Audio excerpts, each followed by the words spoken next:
శివర్ణం చతుర్భుజం ప్రసన్నవదనం ధ్యాయేత్ సర్వవిఘ్నోపశాంతయేత్. గురుర్బ్రహ్మ గురుర్విష్ణుః గురుర్దేవో మహేశ్వరః గురుః సాక్షాత్ పరబ్రహ్మ తస్మై శ్రీ గురవే నమః. వ్యాసాయ విష్ణురూపాయ వ్యాసరూపాయ విష్ణవే నమో వై బ్రహ్మనిధయే వాసిష్ఠాయ నమో నమః. పూజంతం రామ రామీతి మధురం మధురాక్షరం ఆరుహ్య కవితాశాఖాం వందే వాల్మీకికోకిలం. శృతిస్మృతిపురాణానాం ఆలయం కరుణాలయం నమామి భగవత్పాదశంకరం లోకశంకరం.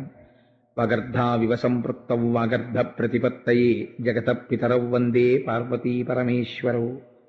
సూక్తిం సమగ్రయతున స్వయమేవ లక్ష్మీః శ్రీరంగరాజమహిషీమధురైః వైదగ్ధ్యవర్ణగుణగుంభనగౌరవైర్యాం కండూలకర్ణకుహరాः కవయోధయంతి.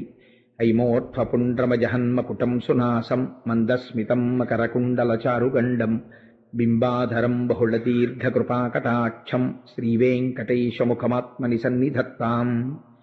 మనోజవం మరుతతుల్యవేగం జితేంద్రియం బుద్ధిమతాం వరిష్టం వాతాత్మజం వనరయూధముఖ్యం శ్రీరామదూతం శిరసా నమామి. ఆపదామపహర్తారం దాతారం సర్వసంపదాం లోకాభిరామం శ్రీరామం భూయో భూయో నమామ్యహం. శ్రీరామచంద్రం శ్రితపారిజాతం సీతాముఖాంబోరుహచించరీకః సమస్తకల్యాణగుణాభిరామः నిరంతరం మంగళమాతనోతు. సింధూరారుణ విగ్రహాం త్రినయనాం మాణిక్యమౌళిస్ఫురత్తారానాయకశేఖరాం స్మితముఖీం ఆపీనవక్షోరుహాం పాణిభ్యాం అళిపూర్ణరత్నచషకం రక్తోత్పలం బిభ్రతీం సౌమ్యాం రత్నఘటస్థరక్తచరణాం ధ్యాయేత్పరేదంబికాం. జయతు జయతు దేవో దేవకీనందనోయం జయతు జయతు కృష్ణో వృష్ణివంశప్రదీపః జయతు జయతు మేఘశ్యామలకోమలాంగో జయతు జయతు పృథ్వీ భరనాశో ముకుందః. నారాయణం నమస్కృత్య నరం చైవ నరోత్తమం దేవీం సరస్వతీం వ్యాసం తతో జయముదీరయేత్. హరి ఓం. పరమేశ్వర స్వరూపైన సభకి నమస్కారం. శ్రీమద్భాగవతంలో కృష్ణ భగవానుడు ప్రతి ఘట్టంలోనూ కూడా ఆయన చేసినటువంటి లీలల చేత లోకమునంతటినీ తరింప చెయ్యడం కోసమని, మనకందరికీ కూడా ఒక పాఠాన్ని నేర్పడం కోసమని, మనం పరమేశ్వరుణ్ణి చేరుకోవలసినటువంటి మార్గాన్ని సుగమం చెయ్యడం కోసమని, మనం అందరం కూడా ప్రాకృతికమైన శరీరముతో వచ్చి కర్మ ఫలితమును అనుభవించడం కోసమని చెప్పి పొందేటటువంటి కష్టనష్టముల వంటివి కాకుండా హేళగా కొన్ని లీలలు చేసి వాటిని ఆంతరమునందు జ్ఞానమును ప్రతిపాదించి మనస్సుకు ఒక ఆలంబనం మనం ఇవ్వకపోతే అది ఎప్పుడూ కూడా సరి అయినటువంటి ఆలంబన పట్టుకోకుండా విషయ సుఖముల వైపు మన్ని తిప్పుతుంది. కాబట్టి ఒకవేళ ఆ జ్ఞానమునకు సంబంధించిన విషయము అవగతము కాకపోయినా బాహ్యమునందు లీల సంతోషంగా విని కృష్ణ పరమాత్మని మనసులో నిలబెట్టుకున్నా కూడా ఆ వస్తువు యొక్క స్వరూపం అటువంటిది కాబట్టి అది భక్తి వైపు నడిపించగలిగినటువంటి విధానాన్ని భాగవతమునందు ఆవిష్కరించారు. నేను భాగవతం అంతటినీ పూర్తి చేశానని కాదు, భాగవతంలో ఉన్న విషయాలన్నీ చెప్పానని కాదు. భాగవతము తెలిసి పలుకుట కష్టంబు శూలికైన దమ్మి చూలికైన విభుత జనుల వలన వినినంత కనినంత తెలియవచ్చినంత తేటపరుతు. 42 రోజుల్లో జీవితాన్ని సార్థకత చేసుకోవడానికి కొంత భాగాన్ని ప్రవచనం చేసేటటువంటి ప్రయత్నాన్ని చేశానంతే. ఇవాళ రోజు మీకు కృష్ణ పరమాత్మ యొక్క లీలలలో ఒక విశేషమైనటువంటి ఘట్టాన్ని వివరణ చేసే ప్రయత్నం చేస్తాను. ఎందుకంటే ఈ సంవత్సరం జరుగుతున్నటువంటి 42 రోజుల ప్రసంగాల్లో భాగవత ప్రవచనానికి సంబంధించి చిట్ట చివరి రోజు ప్రసంగం కాబట్టి ఇవాళ నేను ఆ లీలని ఆవిష్కరించే ప్రయత్నం చేస్తాను.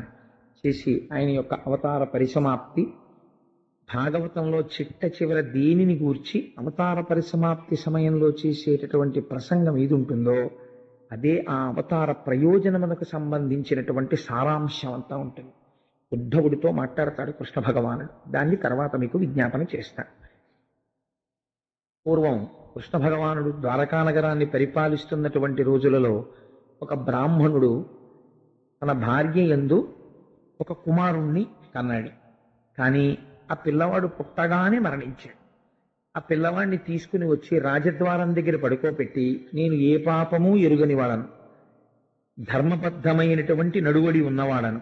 అయినా సరే నా కుమారుడు మరణించాడంటే దేశానికి ఆధిపత్యం వహించినటువంటి రాజు యొక్క దోషము వలన ఇటువంటి పని జరిగి ఉండాలి.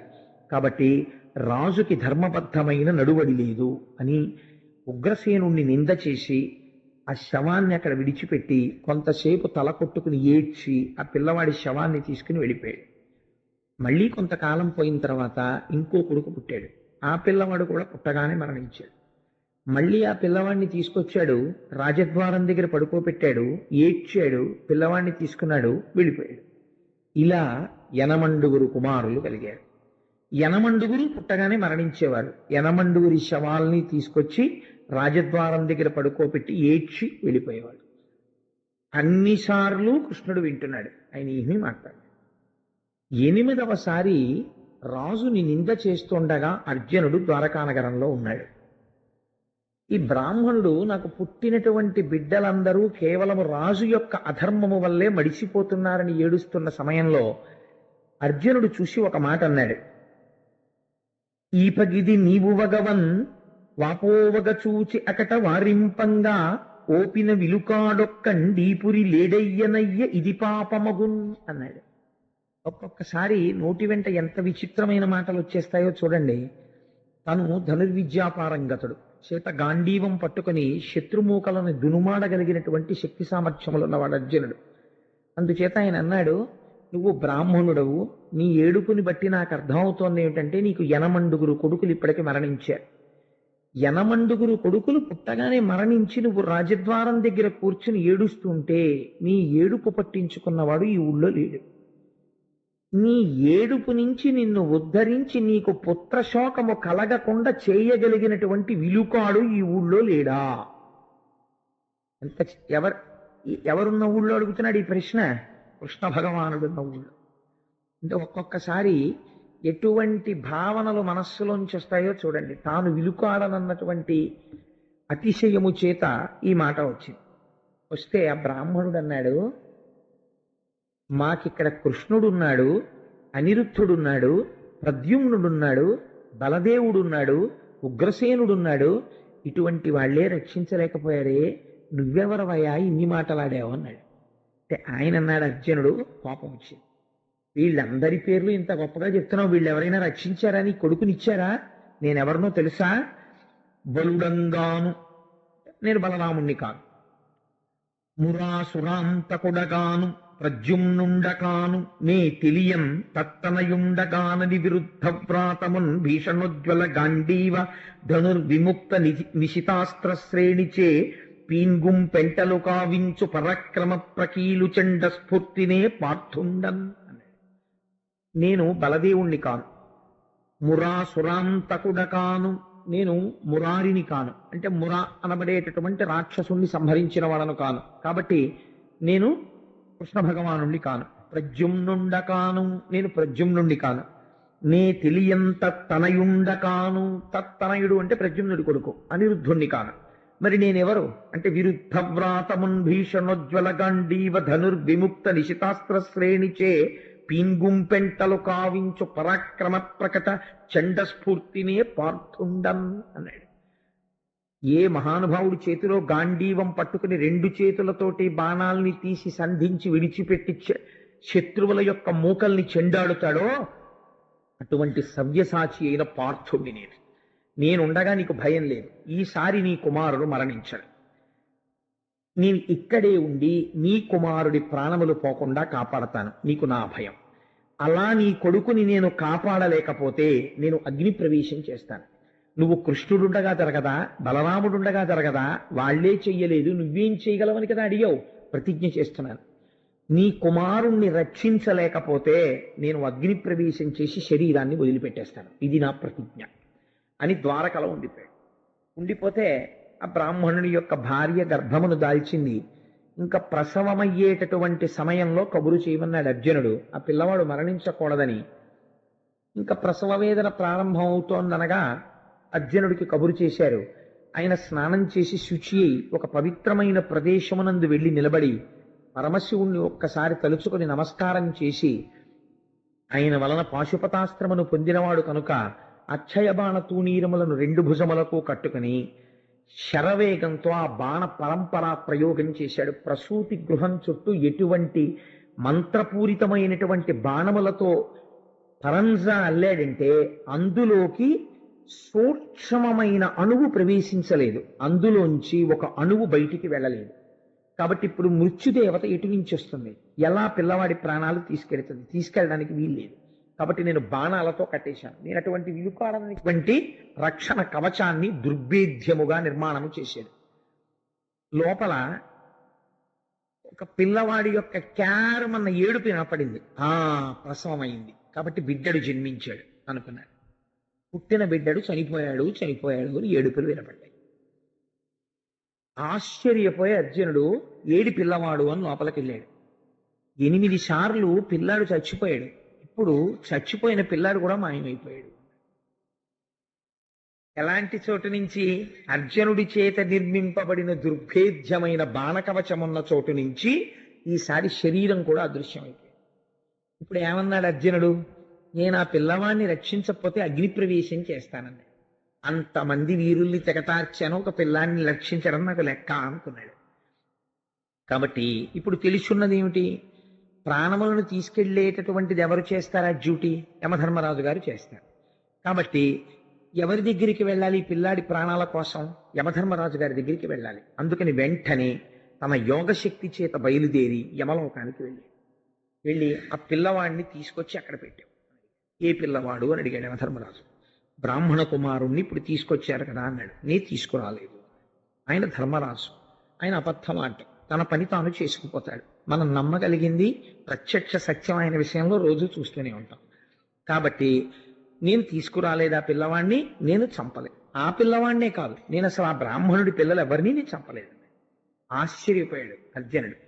అక్కడి నుంచి దిక్పాలకుల యొక్క లోకములన్నింటికీ వెళ్ళాడు. అన్ని లోకాలలో వెతికాడు. బ్రాహ్మణ కుమారుణ్ణి ఎవరు తీసుకొచ్చారు? నిజం చెప్పండి, చేత గాంధీవము పట్టుకున్న పార్థుడను. అబద్ధం ఆడితే అంగీకరించాను. గడగడలాడిపోయారు. మహాప్రభు మేము తీసుకురాలేదు, మాకు తెలియదు ఆ పిల్లవాడి సంగతి.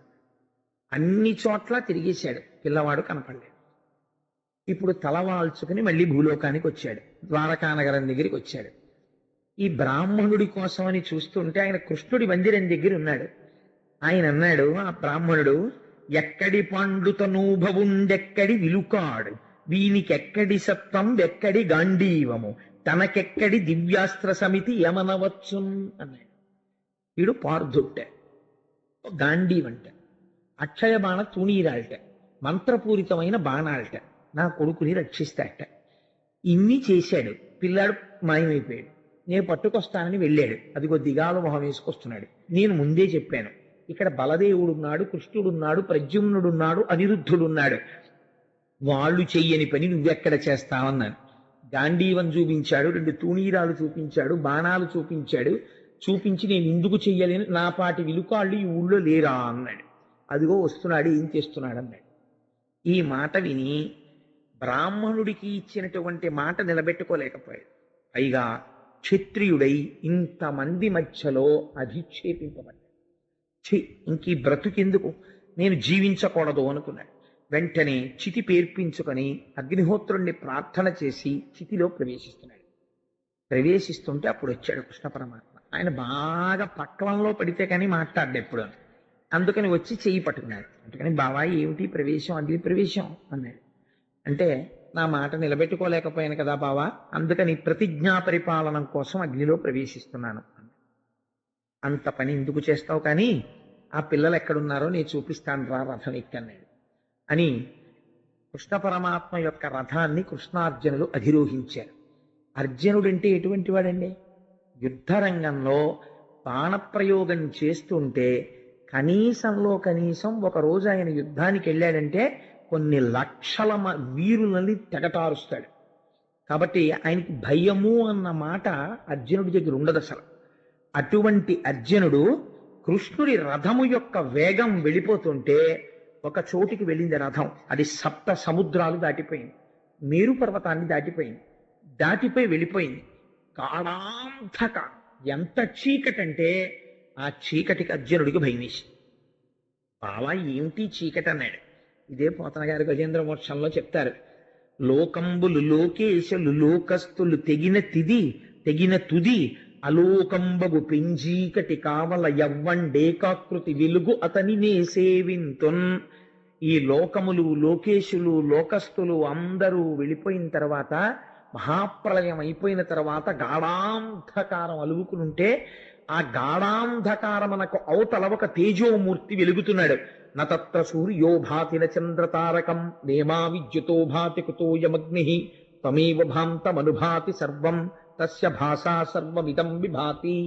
ఏ మహానుభావుడి దగ్గర ఇంకా సూర్యచంద్రుల యొక్క ప్రకాశం అవసరం ఉండదో, కానీ కోటి సూర్యుల పగిది వెలిగిపోతుంటాడో అలాంటి వాడు అక్కడ ఉంటాడు. వాడు ఈ బ్రహ్మాండములను నిర్వహిస్తూ ఉంటాడు. ఈ చీకటిలో రథం వెళ్ళలేక కృష్ణ భగవానుని యొక్క గుర్రములు కూడా డస్సిపోయి నిలబడిపోయి రథం ఆగిపోయింది. ఈ గాఢాంధకారం ఏమిటి బావా, భయం వేస్తోంది, అసలు ఎక్కడికి వెళ్ళాలి మనం అని అడిగాడు అర్జునుడు. నువ్వు భయపడకని సుదర్శన చక్రాన్ని స్మరించి విడిచిపెట్టాడు కృష్ణ భగవానుడు. అది ఆ చీకట్లో ప్రయాణం చేస్తూ సహస్ర సూర్యుల పగిది వెలుతురు సృష్టించి, ముందు సుదర్శనం నడుస్తుంటే వెనక కృష్ణ పరమాత్మ రథం వెడుతోంది. ఈ రథంలో కూర్చున్నటువంటి అర్జునుడు సుదర్శనాన్ని అనుసరిస్తూ వెళ్ళాడు. చాలా దూరం వెళ్ళిపోయిన తరువాత కోటి సూర్యులు ఒక్కసారి ప్రకాశిస్తున్నారేమో అన్నంత తేజోమండలం కనపడింది. అపారమైన మనశ్శాంతి కలిగింది. పాల సముద్రంలో తెల్లగా ఉన్నటువంటి ఆదిశేషుడు అనంతుడు నల్లని వస్త్రములు కట్టుకుని ఉంటే, ఆ ఆదిశేషుడి మీద హేళగా పడుకొని తన కుడి చేతిని ఇలా శిరస్సు కింద పెట్టుకుని పడుకుంటే ఆదిలక్ష్మి పాదములొత్తుతోంది. అటువంటి స్వరూపాన్ని కృష్ణార్జునుడు దర్శనం చేశారు.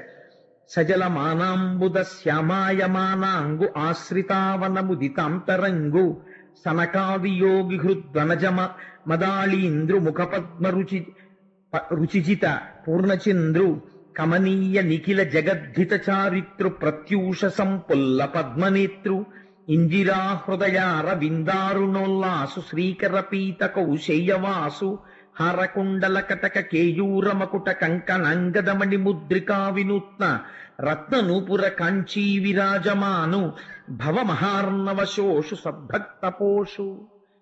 ఆ తెల్లగా ఉన్నటువంటి ఆదిశేషుడి మీద నీరు నిండినటువంటి నల్లటి మబ్బు ఎలా ఉంటుందో అటువంటి రూపంతో, ఒంటి మీద బంగారు కంకణములు పెట్టుకున్నటువంటి కుండలములు వేసుకున్నటువంటి హారములు మెరిసిపోతుంటే, పచ్చటి పట్టుపుట్టాన్ని కట్టుకుని మెడలో వనమాల వేసుకుని శంఖ చక్ర గదా పద్మములను ధరించినటువంటి వాడై అరవిరిసినటువంటి తామర పువ్వు వంటి ముఖమండలంతో కరుణారసాన్ని పొంగుతున్నటువంటి నేత్రములతో హేళగా పడుకున్నటువంటి ఒక మూర్తిని చూశారు. అటువంటి మూర్తి దర్శనమును అర్జునుడు ఇప్పటి వరకు చేయలేదు. ఆ శ్రీమన్నారాయణ దర్శనం అది. ఆయనే శ్రీ మహావిష్ణువు. అందులోంచి అంశగా కృష్ణ భగవానుడు వచ్చాడు. ఆ శ్రీ మహావిష్ణు దర్శనం చేసి పొంగిపోయి నమస్కరించారు. ఋషులందరూ చుట్టూ నిలబడి స్తోత్రం చేస్తున్నారు ఆ మహానుభావం. అటువంటి మూర్తిని చూసి దర్శించిన తరువాత ఆయన అన్నాడు, వచ్చారా నరనారాయణులారా, రండి అన్నాడు. వీళ్ళిద్దరూ దగ్గరికి వెళ్ళి స్వామి పాదములకు శిరస్సు తాటించి నమస్కరించి నిలబడ్డారు. మీరు నాలోంచే ఒక అంశగా బయలుదేరి భూమండలం మీద రాక్షస సంహారం చేయడానికి నరనారాయణులుగా అవతరించారు. ఈ ఋషులు నా దగ్గరికి వచ్చి నా అంశ అయిన మీరు నిలబడి ఉండగా చూడాలి అని కోరుకున్నారు. ఇది చాలా చిత్రమైన కోరిక. ఈ కోరిక తీర్చాలి, అర్జునుడికి కలిగినటువంటి కించిత్ గర్వాన్ని అణచాలి. అందుకని 10 మంది బ్రాహ్మణ పిల్లల్ని తీసుకొచ్చాం, ఇదిగో ఇక్కడే ఉన్నారు అని చూపించాడు. వాళ్ళ అదృష్టమేమో కానీ ఆ 10 మంది బ్రాహ్మణ పిల్లలు కూడా శ్రీమన్నారాయణుడి పాదాల దగ్గర కూర్చుని స్తోత్రాలు చేసుకుంటూ ఆయన పాదాలకి నమస్కారం చేసుకుంటూ కూర్చున్నారు. కూర్చుని ఉంటే కృష్ణార్జునులు చూసి ఆ స్వామికి నమస్కరించిన తర్వాత, మునులారా మీ కోరిక తీరిందా అన్నారు. ఎంత ఆశ్చర్యమైన కోరిక వాళ్ళది, ఎంత ఆశ్చర్యకరమైన లీల స్వామిది.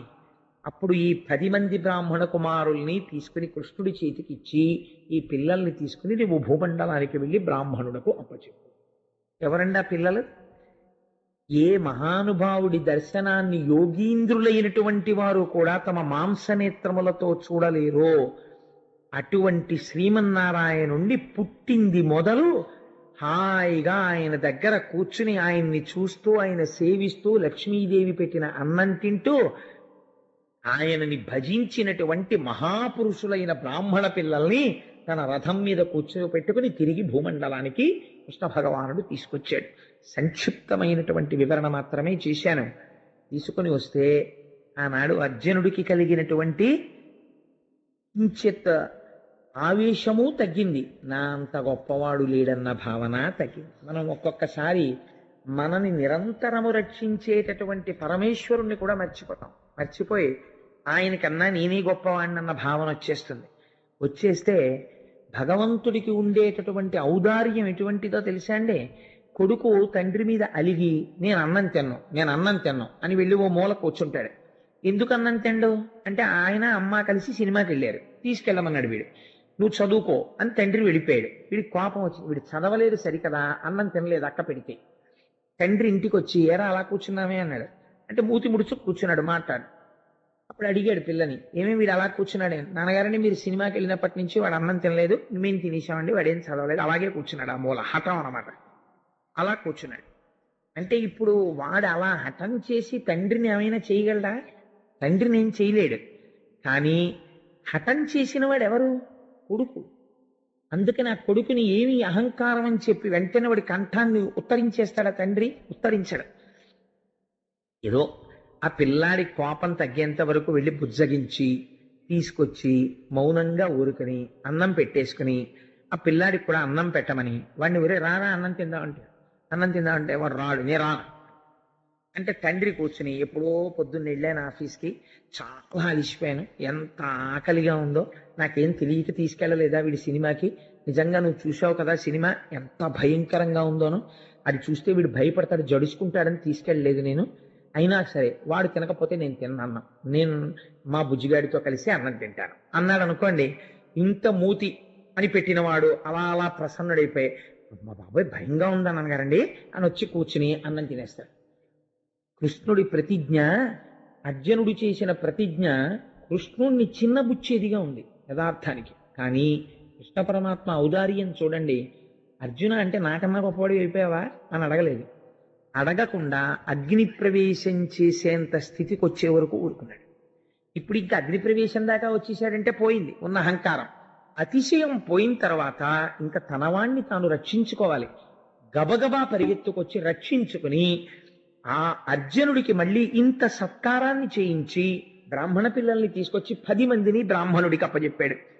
ఆ భగవానుణ్ణి నమ్ముకున్న వాడికి లోటు ఏమిటండి? మనం ఒక్కసారి ఆయన్ని నమ్మి నా స్వామి ఉన్నాడు అని పూనికతో ఉంటే ఎప్పుడైనా తెలియక మన వల్ల ఏదైనా పొరపాటు జరిగినా బిడ్డడి తప్పుని తండ్రి దిద్దుకున్నట్టు ఆయనే దిద్దుకుని మనని రక్షించుకుని తన వస్తువుగా మనని మిగుల్చుకుంటాడు అని చెప్పగలిగినటువంటి ఒక పరమ పవిత్రమైనటువంటి లీల.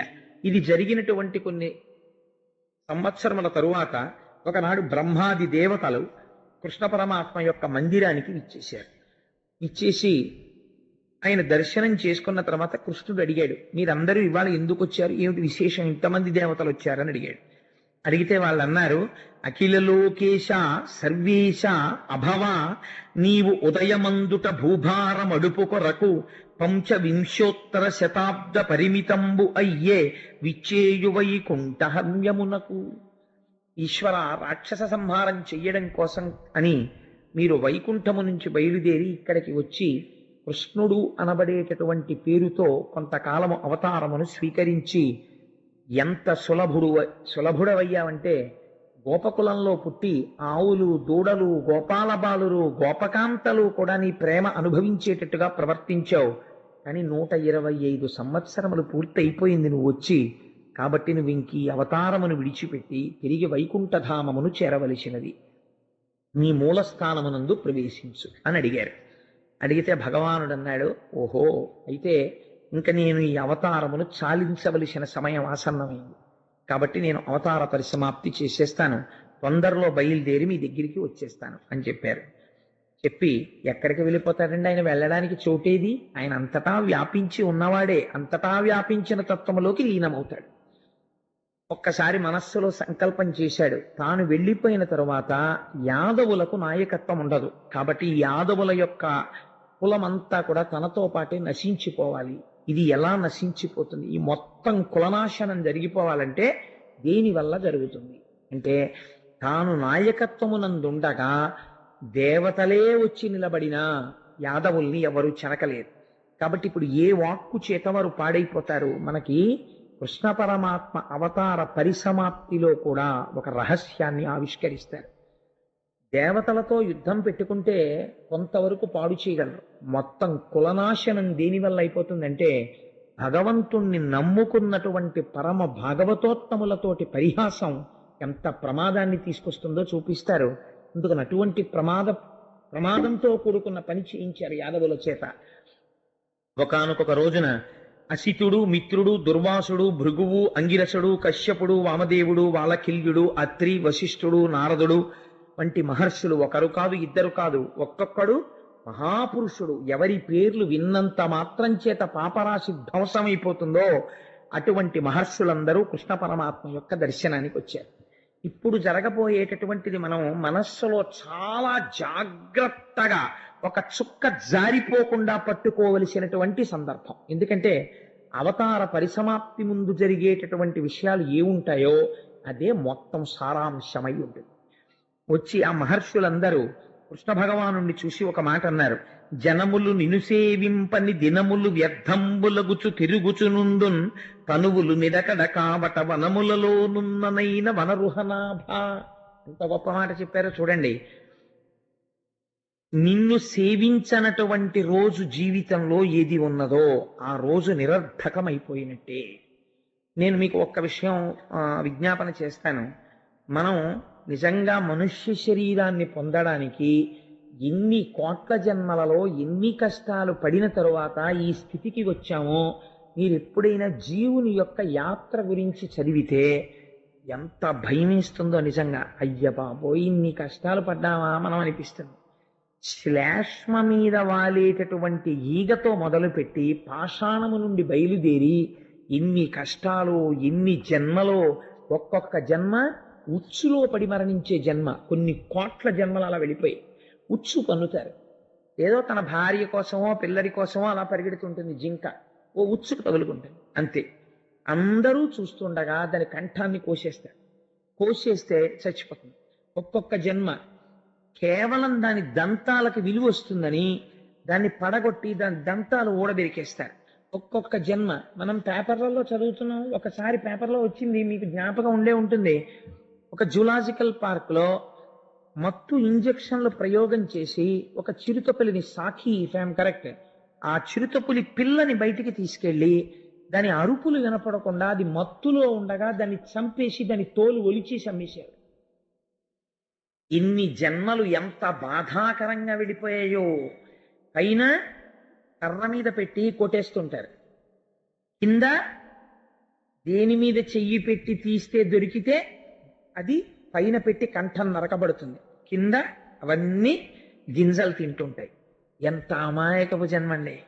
దేవీ నవరాత్రులకు ముందు అనేక మేకలు, గొర్రెలు తీసుకెళ్లి గడ్డి తినిపిస్తే ఆ గొర్రెలు మేకలు గడ్డి తినొస్తే సాయంకాలం ఇంటికి వచ్చాక అవి మేపేవారు. నేను వారు తప్పని కూడా నేను అంటలేదు, దాని కంఠం కింద చెయ్యి పెట్టి ఇలా అని చూస్తారు, ఎంత బరువు ఎక్కుతోంది, ఎంత మాంసం పడుతోందని. ఆయన ఇలా అంటుంటే ఆ మేక సంతోషంగా అలా తలెత్తుతుంది. ఎంత ఔదార్యమూర్తో, ఇంత గడ్డి పెట్టి ఇలా అంటున్నాడు, ఎంత బలిసింది, నాకు ఎంత మాంసం వస్తుందని ఆయన చూసుకుంటుంది. ఇలా ఎన్ని జన్మలు వెళ్ళిపోయాయో, ఇన్నిసార్లు బలవన్మరణాలు, చాలా జన్మలలో ఎత్తిన ప్రతి జన్మలో భయంకరంగా చచ్చిపోవడం. ఏ జన్మలో ఈశ్వరార్చన చేసుకునేటటువంటి అవకాశము ఉండదు. ఒక కుక్కగా ఉన్నాడు, భాగవతం వినగలడా? ఒక నక్కగా ఉన్నాడు, ఊళ్ళోకి రాగలడా? ఒక ముంగిసగా ఉన్నాడు, ఈశ్వర ఆలయంలోకి చేరగలడా? భాగవతం వినడానికి అర్హత కలిగిన జన్మ ఏది? మనుష్య జన్మ ఒక్కటే. గోవింద అని 11 మాటలు అనగలిగిన జన్మేది? ఒక్క మనుష్య జన్మ. రేపు పీఠాధిపతులు వస్తారు, మీరు చూద్దురు గాని ఎంత గమ్మత్తుగా ఉంటుందో. శ్రీచక్రార్చన ప్రారంభం నుంచే పీఠాధిపతులు ఆ పుష్ప పాత్రలోంచి పుష్పాన్ని ముద్రతో పట్టుకుంటారు. ఇలా వేళ్లతో పట్టుకుని తిప్పుతారు చేతిని ముద్రకి. తిప్పితే మనకైతే చటుక్కుని కింద పడిపోతుంది. ఆ పువ్వు తిప్పడంలో పడకుండా తిరుగుతుంది. తిరిగినప్పుడు బిందు తర్పణ సంతుష్ట అని అమ్మవారిని పిలుస్తాం. అందుకే రేపు ఆ శ్రీచక్రం వారికి వస్తుంది మేరువు. ఆ మేరువు మీద ఉన్న బిందువు కూడా కనపడేటట్టుగా అందరూ దర్శనం చేసుకునేటట్టుగా రేపు ప్రొజెక్టర్తో బయట బయట స్క్రీన్ మీద కూడా వేస్తాం. స్వామివారి పర్మిషన్ కూడా తీసుకున్నాం దానికి. స్వామి కాకినాడలో ఉన్న వారందరూ తరించేటట్టు మీరు చేసే అర్చన కనపడడానికి లైవ్ టెలికాస్ట్ చేస్తాం బయటికి, మీరు అంగీకరించాలని. వారు ఉదార హృదయంతో అంగీకరించారు. వారు ఆ బ్యారికేడ్ మధ్యలోంచి వస్తారు. రేపు మహాపురుష దర్శనం. ఇవి ఎన్ని ప్రాణులు చేయగలవు చెప్పండి? రేపు ఒక్క మనుష్యుడైనటువంటి వాడు మాత్రమే రేపు ఈ దర్శనం చేసుకోగలడు. అటువంటి శ్రీచక్రార్చన జరుగుతుంటే చూడగలడు. భాగవతం పూర్తయిన తర్వాత రేపు శ్రీచక్ర తీర్థం ఇస్తే శ్రీచక్ర తీర్థం ఎవరు పుచ్చుకోగలరు? ఒక పీఠాధిపతి చేసిన అర్చన తీర్థాన్ని రేపు మనం పుచ్చుకోగలం. ఇతరులు పుచ్చుకోగలరా? పుచ్చుకోలేరు. ఇంత సర్వోత్కృష్టమైనటువంటి మనుష్య జన్మని పొంది కూడా మహర్షులు తీర్పు చెప్పేస్తున్నారు. కొందరు ఈశ్వరుడు తప్ప మిగిలిన వాటి అన్నిటి వైపుకి తిరుగుతారు. ఆ తిరగడంలో మనుష్య జన్మ నిరర్థకమైపోయింది. ఆ తర్వాత మళ్ళీ ఎక్కడికి వెళ్ళిపోతాడో తెలియదు. ఎన్ని కోట్ల జన్మలు మళ్ళీ ఉచ్చుల్లో పడి, కత్తులతో నరకబడి, శూలాలతో గుచ్చబడి, రోకళ్లతో కొట్టబడి, అరిచేతులతో అదమపడి, కాళ్లతో తొక్కబడి, ఎంత గింజుకుని ఎన్ని రకాలుగా చచ్చిపోతాడో. ఈశ్వర, చిత్రం ఏమిటంటే వీళ్ళు పొందినటువంటి మనుష్య జన్మ యొక్క గొప్పతనము వీరికి తెలియక ఈ శరీరమును నిలబెట్టుకోవడమే గొప్ప అనుకుని కేవలము దీన్ని పోషించుకుని దీనితో అనుభవించిన సుఖములు అనుకుని గడిపేస్తున్నారు. కానీ అరణ్యంలోకి వెళ్ళి దాక్కున్నా ఇది ఉండదు, ఇది దాటిపోతుంది, ఇది వెళ్ళిపోతుంది. అలాంటి శరీరమునందు మగ్నులై వెళ్ళిపోతున్నారు. ఏం అదృష్టం! ఈ కాలమునందు ఇట్లాంటి ఏమీ తెలియని అజ్ఞానమునకు హద్దు లేని గోపాల బాలులతో కలిసి నువ్వు తిరిగి కౌగలించుకుని ఆడి పాడి ఇంతమందిని తరింపచేశావు. కృష్ణా, నీ లీలలు రాబో కాలంలో విన్నవారిని, చదివిన వారిని, చెప్పిన వారిని, గోవిందనామమును పలికిన వారిని గట్టెక్కించేస్తాయి. అంతటి గొప్ప అవతారాన్ని స్వీకరించావు తండ్రి. కాబట్టి నువ్వు ఒక్కసారి మళ్ళీ ఇలాంటి మూర్తి దొరకమంటే దొరుకుతుందా? ఒక్కసారి నిన్ను కన్నులార పైనుండి కిందకి దర్శిద్దామని వచ్చాం. వాళ్ళకి తెలుసు అవతార పరిసమాప్తి అయిపోతోందని. ఇటువంటి అవతారం మళ్ళీ రాదు. ఎందుచేత అంటే ఒక అవతారం వస్తే ఒక ప్రయోజనాన్ని తీర్చుకుని వెళ్ళిపోతుంది. కృష్ణావతారం లాంటి అవతారం ఇంకుండా. ఎందుచేత అంటే ఒక యశోద ఏమీ తెలియనటువంటి ఆజ్ఞురాలైన గోపిక పరిగెడుతుంటే పరిగెత్తడమా? ఏడ్పు తెలియని స్వామి కళ్ళు నులుగుని ఏడవడమా? అమ్మ రోటికి కట్టేస్తే ఏమీ తెలియని వాళ్ళ పాకడమా? నన్ను అమ్మ కట్టేసిందని పొట్ట మీద మచ్చపడేటట్టు ప్రవర్తించడమా? గోపవృద్ధులు కలిసి చెంబు పట్రా అంటే పరిగెత్తుకెళ్ళి చెంబు పట్రావడమా? అమ్మ దగ్గర భయం నటించి దాక్కోవడమా? మన్ను తినడమా? అక్రూరుడికి దర్శనం ఇవ్వడమా? గోపకాంతల దగ్గరికి వెళ్ళి వెన్నలు తినడమా? వాళ్లతో ఆడుకోవడమా? యమునా నది ఒడ్డున రాసలీల చెయ్యడమా? ఎన్నో లీలలు ప్రదర్శించడమా? ఇంతగా మమేకమైపోయి ఆవుల తోకలు పట్టుకుని ఆడుకోవడమా? అమ్మ పాట పాడితే నాట్యం చెయ్యడమా? అమ్మ కాళ్ళకి గజ్జెలు పెడితే గజ్జెలు కట్టుకోవడమా? అమ్మ దగ్గరికి వెళ్ళి అమ్మ నాకు ఆకలిస్తోంది అన్నం పెట్టమ్మా అండమా? అన్నము తినడము, ఆకలి వెయ్యడము ఒక వికారం. వికారములకు అతీతమైన వాడు వికారాన్ని ప్రదర్శించడమా? అమ్మ పెడితే తినడమా? పెరగడం తరగడం లేనివాడు పెరిగినట్టు కనపడ్డమా? ఇంతమందిని వివాహం చేసుకోవడమా? మా భర్త కృష్ణుడని తరింప చెయ్యడమా? రాక్షస సంహారం చెయ్యడమా? ఇంతటి అవతారమూర్తి అయి సౌజన్యమూర్తి అయి ఉద్ధరించి అయ్యో వచ్చే తరాలు తరించిపోవాలని భగవద్గీత బోధ చెయ్యడమా? నమ్ముకున్న పాండవుల్ని వెన్నంటి ఉండి రక్ష చెయ్యడమా? ఈశ్వర, నీలాంటి అవతారం మళ్ళీ వస్తుందా? ఒక్కసారి జుర్రేసుకుందామని వచ్చేసామా? కానీ ఆ మహర్షులు ఆపాదమస్తకం ఆ కృష్ణుడి వంక చూసి పొంగిపోయి, స్వామి తరణంబులు భమదలదికి హరణంబులు దురిత లతల ఆగమముల కాభరణంబులు ఆర్త జనులకు శరణంబులు నీదు దివ్య చరణంబులిలన్. ఎంత గొప్ప మాట చెప్పారో చూడండి వాళ్ళు మహర్షులు. కాబట్టి ఈ భవజలధి సంసారమును దాటడానికి ఏవి ఆధారము? నీ పాదములు ఆధారము. వచ్చేటటువంటి కష్టములు తొలగిపోవడానికి ఏవి ఆధారము? నీ పాదములు ఆధారము. వేదములకు ఆభరణములు ఏవి? నీ పాదములు ఆభరణములు. అటువంటి నీ దివ్యమైనటువంటి చరణారవిందములను ఒక్కసారి ఈ మాంసనేత్రములతో చూడాలని వచ్చాం. మళ్ళీ ఇలాంటి పాదములు దొరుకుతాయా? ఇవి అంగనామంగనామంతరే మాధవం అని కొన్ని వేల మంది గోపకాంతల మధ్యలో ఏమీ తెలియని వాళ్ళ గోపకాంతల చేతులు పట్టుకుని నర్తించిన పాదములు ఈ శ్రీపాదములు. ఈ పాదములను గోపాల బాలురు మా కృష్ణుడు అనుకున్నారు తప్ప శ్రీమన్నారాయణుడని తెలియక ఆడుకున్న పాదములు ఈ పాదములు. ఈ పాదములు వాళ్లతో ఆడుకుంటున్నప్పుడు ఆ పిల్లల్ని తన్నిన పాదములు ఈ పాదములు. లక్ష్మీదేవి అంతటిది వాటికి నమస్కరించడానికి ఉవ్విళ్ళూరుతుందని తెలియక హేళగా ఆ పాదములను ఒళ్ళో పెట్టుకుంటే గోపాల బాలుర చేత ఒత్తబడిన పాదములు ఆ పాదములు. బ్రహ్మ కడిగిన పాదము అని చతుర్ముఖ బ్రహ్మచేత కడిగించుకున్న పాదములు. అట్లాంటి పాదములు గోపకాంతలు పట్టుకుని వాళ్ళు ఆడుకుంటే వాళ్లతో ఆడుకుని వాళ్ళ దగ్గర పరిగెడుతుంటే ఆ మువ్వల్ని చూసి ఆ చప్పుళ్ళు చూసి వాళ్ళు పొంగిపోయి వాళ్ళు ఆడుకున్న శ్రీపాదములు ఆ పాదములు. ఇంతమందిని తరింపచేసిన ఆ పాదాలని ఒక్కసారి చూద్దామని వచ్చాం కృష్ణ అని ఆ పాదముల వంక చూసి స్తోత్రం చేశారు. శ్రీనాయక నీనామము నానాభవ రోగ కర్మ నాశనమునకు విన్నాణంబగు ఔషధమిది కానరు దుష్టాత్ములకట కంజదలాక్ష. కృష్ణ, నీ నామము, నీ లీలలు, నీ కీర్తి, నీ కథలు ఎక్కడ స్తోత్రం చేయబడుతుంటాయో అక్కడ మళ్ళీ ఇలాంటి అవతారం ఉంటుందా అని 33 కోట్ల మంది దేవతలు కూడా కూర్చుని వింటారు.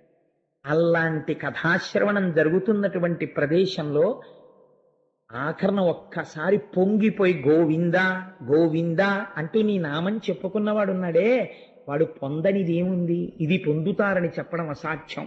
వాళ్ళు అన్నిటినీ పొందేస్తారు. ఎందుకని? నువ్వు ఎంత సంప్రీతిని పొందుతావో నీ నామము చెప్పినప్పుడు. కలియుగానికి నామమే రక్ష.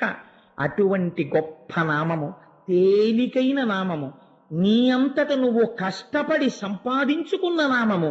7 ఏండ్ల బాలుడవై 7 రాత్రులు 7 పగళ్ళు కొండ నెత్తి నిలబెట్టి రక్షించుకుని నువ్వు సంపాదించుకున్న నామము గోవిందనామము, భాగవతంలో వచ్చిన నామం. అందుకని అటువంటి గోవిందుని పట్టాభిషేకం ఒక ధూర్తుడు, ఏమీ తెలియని వాడు ఒక్క మాట చెప్తే నమ్మి వృద్ధులు, పిల్లలు, పెద్దలు, ఆడవాళ్ళు, ముసలివాళ్ళు, ఆవులు, ఆఖరికి వేషాలు కట్టి వాడు చెప్పాడు మేము నమ్మామని ఇంతమంది వరుస కట్టి అంత దూరం నుంచి ఇంత దూరం నువ్వు ఉన్నావని నమ్మి నీ నామము సత్యమని నమ్మి పరిమళ ద్రవ్యాలు జల్లుతూ వచ్చిన వారిని ఉద్ధరించకుండా ఉంటాడా? వాడి పట్టాభిషేకం జరిగితే అటువంటి నామము నీ నామము. ఆ నామము సముపార్జింపబడింది నువ్వు కృష్ణమూర్తిగా ఉండగా. అటువంటి ఈ రూపమును, అటువంటి గోవింద పట్టాభిషేకాన్ని పొంది ఒక ఒత్తు లేకుండా గోవిందాని కీర్తింపబడిన నామమును సముపార్జించుకున్న కథ భగవతాంతర్గతం. ఆ అవతారము కృష్ణ పరమాత్మ. ఇంత గొప్ప అవతారాన్ని మళ్ళీ మేము చూడగలమా? మళ్ళీ వస్తుందా ఇటువంటి అవతారం? మాకు వస్తాయా రోజులు? మళ్ళీ మేము ఎప్పుడు వింటాం దశమస్కంధం? నీకేమో ఇవాళ పూజ చేసుకుంటుంటే నాకే ఎంత బెంగొచ్చిందో, ఈశ్వరా మళ్ళీ ఎప్పుడు చెప్పిస్తావు నాతో భాగవతం అని. కాబట్టి ఎంత పొంగు ఆ చిన్ని కృష్ణుడి గురించి వింటుంటే. కాబట్టి అటు మహర్షులు బెంగ పెట్టుకున్నారు, మునులు బెంగ పెట్టుకున్నారు. స్వామి మళ్ళీ ఎప్పుడు చూస్తాం? ఒక్కసారి నిన్ను ఆ పాదమస్తకం చూసి తరించిపోదామని వచ్చాం. అందుకుని వచ్చామయ్యా అంటే కృష్ణ పరమాత్మ చూసి నవ్వి, నేను కూడా మిమ్మల్ని రప్పించడానికి ఒక కారణం ఉంది. మీరు నన్ను చూసి తరించారు కదా, చెప్పవలసిన మాట చెప్పారు. ఇదే లోకం కూడా తెలుసుకోవాలి. కాబట్టి ఇప్పుడు నేను మనస్సులో చేసిన సంకల్పం తీరడానికి మీరు ఒక్కసారి నది ఒడ్డుకి వెళ్ళండి, నదీ స్నానం చెయ్యండి. యాదవ కుల నాశనం జరగాలి, అవతార పరిసమాప్తి. ఈ మహర్షులందరూ వెళ్ళి ఆ నది ఒడ్డున స్నానం చేసి కూర్చుని భగవంతుడి యొక్క కథలు తలుచుకో పొంగిపోతున్నారు. ఏమి కృష్ణావతారం! వీళ్ళందరినీ తీసుకొచ్చి ద్వారకలో పెట్టాడు, ఇలా రక్షించాడు, జరాసంధుణ్ణి పీచమణిపించాడు, ధర్మరాజుతో రాజసూయం చేయించాడు, కురుక్షేత్రంలో యుద్ధం చేయించాడు, భీష్మాచార్యుడికి మోక్షం ఇచ్చాడు, తాను వెళ్ళి ఎదురుగుండా నిలబడి విష్ణు సహస్రనామ స్తోత్రం చెప్పించాడు. ఏమి కృష్ణుడు, కృష్ణుడు లాంటి అవతారం ఉంటుందా మళ్ళీ అని వాళ్ళు పరవశించిపోతుంటే అక్కడికి ఈ యాదవులందరూ కూడా నవ్వుతూ తుళ్ళుతూ ఆడుకుంటూ దూరం నుంచి ఈ మహర్షుల్ని చూశారు. వాళ్ళలో ఒక చిత్రమైన బుద్ధి పుట్టింది కృష్ణుడి యొక్క ప్రచోదనపు చేత. సాంబుడికి చీర కట్టి ఆడదానిలా అలంకరించి కడుపు ఎత్తుగా కనపడేటట్టుగా చేసి ఆ మహర్షుల దగ్గరికి తీసుకొచ్చి వీళ్ళు ఏ పాటి పరిజ్ఞానంతో చెప్తారో చూద్దాం అనుకుని మూకలు కూడి యాదవులు ముందట బెట్టుక యార్చి నవ్వుచున్ పోకల పోవుచున్ ముని సమూహము కొయ్యన సాగి మృక్కుచుం ప్రాకటమైన ఈ సుదతి భారపు గర్భమునందు పుత్రుడో ఏకతమందు బలికయో ఏర్పడ చెప్పుటటన్న ఉగ్రులై. ఆ సాంబుడికి చీర కట్టి కడుపు ఎత్తుగా పెట్టి గర్భిణి అయినటువంటి స్త్రీ అని చెప్పి నాట్యాలు చేసుకుంటూ ఆడుకుంటూ పాడుకుంటూ వెళ్ళిపోతున్నటువంటి గోపబాలుర యందు దుర్బుద్ధి పుట్టింది. ఆ సాంబుణ్ణి తెచ్చి మహర్షుల ముందు నిల్చోపెట్టి, మీరు మహాత్ములు కదా, మీకు తెలియని విషయాలు ఉండవు కదా, మీరు త్రికాల వీధులు, ఈ ఆడపిల్ల కడుపులో మగపిల్లాడున్నాడా, ఆడపిల్లుందా, కవలలున్నారా, ఏ విషయం మాకు చెప్పండి అన్నారు. అనేసరికి వాళ్ళు ఆ స్త్రీ వంక చూశారు. మహాగ్రహం వచ్చింది. అంటే మీకు భగవద్భక్తులతో పరాచికమా? కృష్ణుడున్నటువంటి గడ్డ మీద ఉన్న మీకు ఇటువంటి పరిహాసం చేయడానికి సిగ్గుపట్టలేదా? ఏ కృష్ణ భగవానుడు బ్రాహ్మణుల్ని చూడగానే భక్తితో సేవిస్తాడో, వాళ్ళ కాళ్ళు కడిగి నీళ్లు తల మీద చల్లుకుంటాడో, అటువంటి కృష్ణుడితో కలిసి ఉండి మీకింతటి దుస్సాహసమా, మాతో పరిహాసమా అని వాళ్ళన్నారు. వాలాయము ఎదుకుల నిర్మూలకరంబైన ఎట్టి ముసలంబొకటి బాలిక కుదయించను పుండాలస్యము లేదటంచు అటపల్కుటయున్. కొడుకక్కర్లేదు, కూతురక్కర్లేదురా, క్షణం ఆలస్యం లేకుండా ముసలం ఒకటి పుడుతుంది అమ్మాయి కడుపులో. ముసలం అంటే పెద్ద రోకలి పుడుతుంది.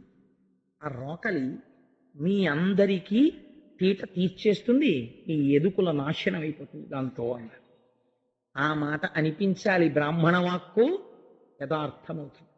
బ్రాహ్మణులు సంతసించి, బ్రాహ్మణ వాక్యం ఎంత గొప్పది చూడండి, దాన్ని మించిన సన్మానం ఏముంటుందండి? శతమానం భవతి. మా కోటేశ్వరరావు గారు 100 ఏళ్ళు ఆయుర్దాయంతో ఉండి ఒక కుక్క బతికినట్టు బతకడం కాదు, భగవన్నామము చెప్పుకుంటూ ఆయన బతకాలి. అత్రేష గోత్రోద్భవస్య కోటేశ్వరరావు శర్మ నామధేయస్య ఈశ్వర కైంకర్యం చేసుకుంటూ బ్రతకాలని బ్రాహ్మణులు చేసిన ఆశీర్వచనమా గొప్పది? లేకపోతే నువ్వు లౌకికంగా పుచ్చుకునేవా గొప్పవి? అది గొప్పది. బ్రాహ్మణ వాక్కు ఎంత గొప్పదో చూడండి, ఆశీర్వచనం ఎంత గొప్పదో చూడండి. కాబట్టి వాళ్ళు ఒక్క మాట అన్నారంతే, శాపమైంది. వెంటనే పరిహాసం చేస్తున్నటువంటి వాళ్ళకి భయం వేసింది. ఇలా అన్నారు ఏమిటన్నా, సాంబుడికి కట్టిన చీర విప్పారు. విప్పితే ఆ చీరలోంచి కడుపు దగ్గర నుంచి ఒక పెద్ద ఇనప రోకలి కింద పడి, పడగానే భయం వేసి ఆ రోకలి పట్టుకుని పరుగున కృష్ణ పరమాత్మ దగ్గరికి వెళ్ళారు. ఆ రోకలి ఆయన పాదాల దగ్గర పెట్టారు. తెలియక మహర్షులతో పరిహాసం ఆడాం, శిపించారు, ఈ రోకలి పుట్టింది, ఇప్పుడు మమ్మల్ని ఏం చెయ్యమంటావు అని అడిగారు. కృష్ణ పరమాత్మ అన్నారు, ఊరే దుర్నిమిత్తములు కనపడుతున్న ఈ మధ్య పగటిపూటయే అంతఃపురముల యందు కాకులు గుడ్లగూబలు ఏడుస్తున్నాయి, గుర్రాల యొక్క తోకల యందు మంటలు పుడుతున్నాయి, చిలుకలు గోరువంకలు వికృతమైనటువంటి స్వరాలతో అరుస్తున్నాయి, ఇళ్లల్లో పుట్టగొడుగులు పుడుతున్నాయి. ఇంటి యందు పుట్టగొడుగు పుట్టకూడదు, పుట్టగొడుగు పుడుతోంది. సూర్యబింబం చుట్టూ ఆవిరి పరివేషం కట్టినట్టుగా గుండ్రంగా కడుతోంది. కాబట్టి ఇది ఎదుకుల నాశనాన్ని సూచిస్తోంది. మీ అందరూ ఈ ఇనప ముసలము చేత మరణిస్తారు. కాబట్టి సముద్రపు టొడ్డుకెళ్ళి అక్కడ ఒక భయంకరమైన పెద్ద శిఖరం ఒకటి ఉన్నది, ఆ శిఖరము వద్దకు వెళ్ళి ఈ ఇనప ముసలాన్ని అరగదీసేసి దీన్ని సముద్రంలో కలిపేసేయండి అన్నారు. అంటే వాళ్ళు పరుగున ముసలాన్ని పట్టుకుని ఆ శిల దగ్గరికి వెళ్ళారు. వెళ్ళి అటు కొందరు ఇటు కొందరు కూర్చుని ముసలాన్ని అరగదీయడం మొదలెట్టారు, గంధపు చెక్క అరగదీసినట్టు. అది కరిగి కరిగి కరిగి కరిగి నల్లటి తెట్టు కారుతోంది. ఈ తెట్టు తీసుకెళ్లి సముద్రంలో కలిపేస్తున్నారు. అరగదీగా ఆఖరికి ఇంత ఇనప ములుకు ఒకటి మిగిలింది. ఈ ములుకు ఏం చేస్తుందిలే, దీన్ని అరగదీయకపోతే ఏమిటి అని ఆ ములుకుని సముద్రంలోకి విసిరేశారు. ఆ ములుకుని ఒక చేప మింగింది. ఒక బోయవాడు పక్షులు దొరక్క చేపలు పట్టుకోవడానికి సముద్రం దగ్గరికి వచ్చాడు. వాడి వలలో ఈ చేప పడింది. వాడి ఇంటికి వెళ్ళి చేప కోశాడు. దాని కడుపులోంచి ఇనప ముళ్ళు పడింది. ఆ ఇనప ముళ్ళు బాణానికి పెట్టుకున్నాడు. ఆ బాణంతో కృష్ణుడు. కాబట్టి ఆ ముసలంలోంచే యాదవకుల నాశనం వచ్చింది. ఆ ఇనప ములుకుని బాణానికి తగిలించుకుని ఈ బాణంతో ఎవరిని కొట్టాలని వాడు తూణీరంలో పెట్టుకు తిరుగుతున్నాడు. ఈలోగా అవతార పరిసమాప్తి జరిగిపోతోంది, ఎదుకుల నాశనం అయిపోతుంది, మీరు తొందరగా ద్వారకా నగరాన్ని విడిచిపెట్టేయండి అని కృష్ణ పరమాత్మ చెప్పడాన్ని ఉద్ధవుడు విన్నాడు. కృష్ణ, నీతో కలిసి ఆడుకున్నాం, నీతో కలిసి పాడుకున్నాం, నీతో కలిసి అన్నం తిన్నాం, నీతో కలిసి సంతోషంగా గడిపాం. ఇలాంటి కృష్ణావతారం అయిపోతోందంటే నేను తట్టుకోలేకపోతున్నాను, నేను ఉండలేను. కాబట్టి నా మనస్సు శాంతించేటట్టు, నిరంతరము నీతో ఉండేటట్టు నాకు ఏదైనా ఉపదేశం చెయ్యి అన్నాడు. అంటే అప్పుడు కృష్ణ పరమాత్మ ఒక అద్భుతమైనటువంటి విషయాన్ని ఉద్ధవుడితో ప్రస్తావన చేస్తారు. ఇది మనందరం కూడా తెలుసుకుని జీవితంలో పాటించవలసినటువంటి తుద ప్రసంగం కృష్ణ పరమాత్మ. దీని తర్వాత ఇంకా వారు మాట్లాడలేదు. అందుకని ఇది లోకాన్ని ఉద్ధరించడానికి ఉద్ధవుణ్ణి అడ్డుపెట్టి చెప్పారు. నేటికి 7వ రాత్రి కలియుగ ప్రవేశం జరుగుతుంది. 7వ రాత్రి లోపల ద్వారకా పట్టణాన్ని సముద్రం ముంచెత్తేస్తుంది. సముద్ర గర్భంలోకి ద్వారక వెళ్ళిపోతుంది. ద్వారకలో ఉన్నవారందరూ మరణిస్తారు. తదనంతరం కలియుగం ప్రవేశిస్తుంది. కలియుగం ప్రవేశించగానే మనుష్యుల యందు 2 లక్షణాలు బయలుదేరుతాయి. ఒకటి అపారమైనటువంటి కోరికలు, 2 విపరీతమైనటువంటి కోపం. ఎవ్వడూ కూడా తన తప్పు తాను తెలుసుకునే ప్రయత్నం కలియుగంలో చెయ్యడు. ప్రతి వాడికి కోపమే, ప్రతి వాడికి కోరికలే. కోరికల చేత, అపారమైనటువంటి కోపము చేత తమ ఆయుర్దాయాన్ని తాము తగ్గించేసుకుంటారు. కోపము చేతనే, అపారమైన కోరికల చేతను తిరగడం వల్ల వ్యాధులు వస్తాయి. ఇవాళ చాలా మంది డాక్టర్లు చెప్తుంటారు, మీరు ఇంత టెన్షన్గా తిరగడం వల్లే బీపీ వస్తుంది మీకు అంటుంటారు, నర్వస్ టెన్షన్స్ వస్తాయి. అప్పుడే చెప్పేశాడు కృష్ణ పరమాత్మ, వీళ్ళకి వ్యాధులు పొటమరించి వీళ్ళ ఆయుర్దాయాన్ని వీళ్ళు తగ్గించేసుకుంటారు. కలియుగంలో ఉండేటటువంటి మనుష్యులకి రాను రాను రాను రాను వేదము ప్రమాణము కాదు, యజ్ఞయాగాదులు చెయ్యకండి, వేదము చేత ప్రోక్తమైనటువంటి భగవన్మూర్తులను పూజించకండి అని చెప్పినటువంటి మాటలు బాగా రుచిస్తాయి.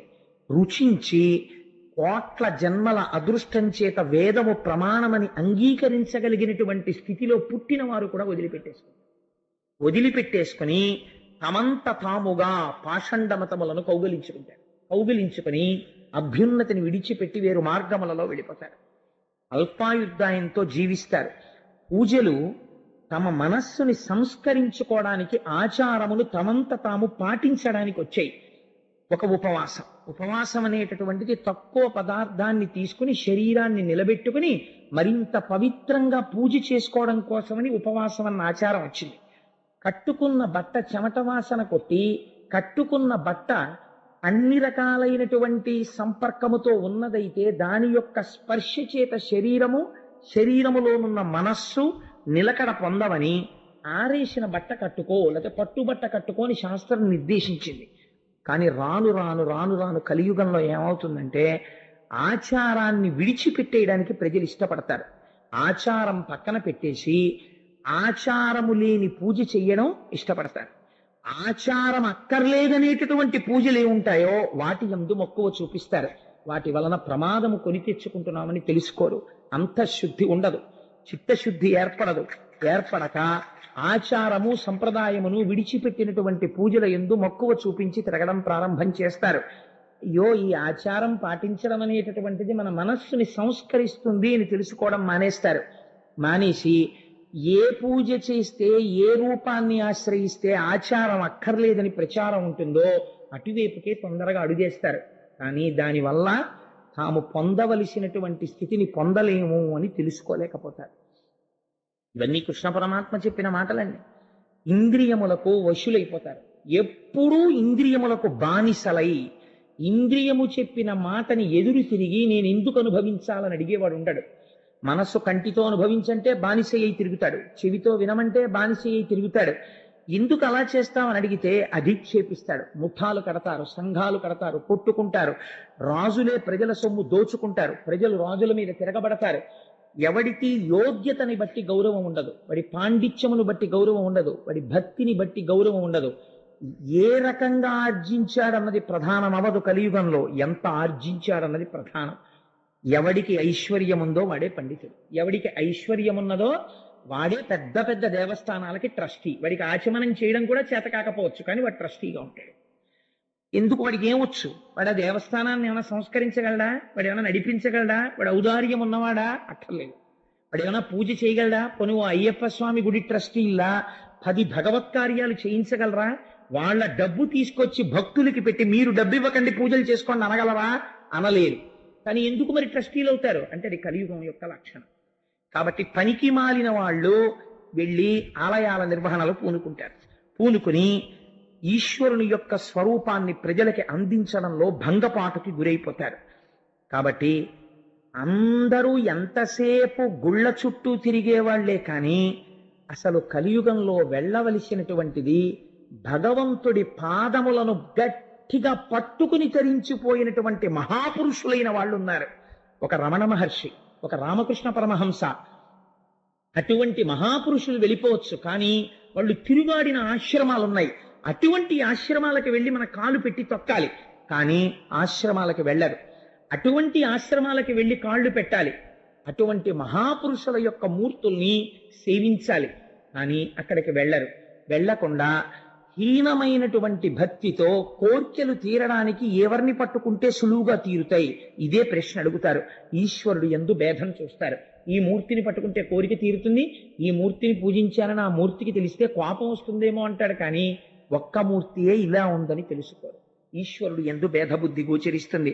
కాబట్టి ఉద్ధవ, నేను నీకొక్క మాట చెప్తాను, ఈ వాక్యాన్ని నువ్వు బాగా జ్ఞాపకం పెట్టుకో. ఇదే నేను మొన్న గోవింద పట్టాభిషేకం జరుగుతుండగా నా మనసుని తొలిచేసిన వాక్యం. ఈ ప్రపంచమునందు ఉన్నదంతా డొల్లయే అని నువ్వు తెలుసుకోవడానికి నీకు ఒక గొప్ప యాసిడ్ టెస్ట్ చెప్పేస్తున్నాను. ఇంద్రియముల చేత నీకు ఏది సుఖాన్ని ఇస్తోందో అదంతా డొల్లా, అది నీ మనుష్య జన్మని పాడు చేయడానికి వచ్చిందని గుర్తుపెట్టుకో. ఎంత గొప్ప మాట చెప్పేశాడో చూడండి. దీని నుంచి దాటాలని నువ్వు అనుకుంటున్నావా? నీకు నేను ఒక మాట చెప్తాను. ఇక్కడి నుంచి బదరికాశ్రమానికి వెళ్ళిపో. బదరికాశ్రమానికి వెళ్ళిపోయి కలియుగంలో నామాన్ని గట్టిగా పట్టుకోవడం నేర్చుకో. ఈశ్వర నామాన్ని విడిచిపెట్టకు. గట్టిగా భగవంతుని యొక్క నామం పట్టుకో. చాలా మంది చాలా విషయాల్ని గజిబిజి చేసేసి అనేక రకాలుగా చెప్పేస్తారు. అసలు ఏది ఏమిటో ఉద్ధవా నేను నీకు చెప్పేస్తాను. ఇవి బాగా జీవితంలో జ్ఞాపకం పెట్టుకో. ఎవరైతే ప్రయత్నపూర్వకంగా కొంతకాలం మౌనంగా ఉంటారో, చంద్రశేఖర పరమాచార్య స్వామి బయటికి వచ్చి ఒక్క మాట మాట్లాడితే లక్షల మంది అర్రులు చాచేవారు. అటువంటి చంద్రశేఖర పరమాచార్య స్వామి వారు స్వయముగా బ్రహ్మమైపోయారు. వారికి పూజ ఎందుకండి? ఒరుగంటి పూజ అని ప్రతిరోజు గంట సేపు పూజ చేసేవారు. అలాగే ప్రయత్నపూర్వకంగా కొన్నాళ్ళు మౌన దీక్షలో వెళ్ళిపోయేవారు, మాట్లాడేవారు కాదు. మహాత్ములైన వాళ్ళు మనకి మార్గం చూపిస్తారు ఎలా బ్రతకాలో. కాబట్టి మౌనము, ఇంద్రియ నిగ్రహము, జపము, తపస్సు, మంత్రమును అనుష్ఠానము చేయుట, భగవన్మూర్తి ముందు కూర్చొనుట, ఈశ్వరుణ్ణి సేవించుట. ఒక సెలవు దినం వస్తే ఎలా గడపాలని కాదు, ఒక 4 గంటలో 5 గంటలో మన ఇంట్లో కాసేపు కూర్చొని భార్య భర్త కూర్చుని ఒక స్తోత్రం చేసుకుందాం, ఇలాంటి ఆలోచనలు రావు. కానీ ఎవరు వీటిని పాటించడం మొదలు పెట్టారో వాళ్ళు మెట్లెక్కడం మొదలు పెట్టేస్తారు. ఉద్ధవా, జ్ఞాపకం పెట్టుకో. కాబట్టి మౌనము, జపము, తపము, నామము, పూజ ఇవి ప్రారంభించాలి క్రమముగా. దీని వలన నేనేమిస్తాను? ఇంద్రియములకు లొంగని స్థితిని ఇస్తాను. ఇంద్రియాలని బలవంతంగా తొక్కపెట్టడం వేరండి. ఎందుచేతనో తెలుసా? ఒకడు అక్కడే గోనె సంచులున్నాయి, ఆ గోనె సంచుల్ని తీస్తుంటే పాము ఇలా ఇలా వచ్చేసింది. వాడు కంగారులో ఆ పావుని దూరంగా పారేద్దామని ఇలా పట్టేసుకున్నాడు. పట్టుకోవడంలో అది కరవడానికి వీలు లేకుండా పావును పట్టుకున్నాడు. ఇప్పుడు మీరు ఒక మాట చెప్పండి, నాకు ఇలాంటి యథార్థమైన సంఘటన ఒకటి తెలుసు, అందుకే దీన్ని ప్రయోగించాను నేను. ఈ చేత్తో పావుని పట్టుకున్నవాడు పావుని గెలిచాడా? అనుకోకుండా పావుని పట్టుకున్నాడు. పావుని పట్టుకున్నాడు. నేను మృత్యువుని గెలిచాను, పావుని గెలిచానని వాడు అనగలడా? అనలేడు. పావు తోక కింద తిరుగుతుంటుంది ఊపుతూ.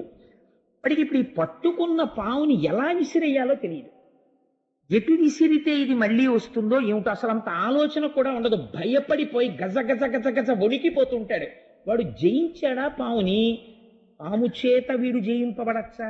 చెప్పలేదు. ఇంద్రియాల్ని బలవంతంగా అణిచిపెట్టిన వాడి స్థితి అంటే.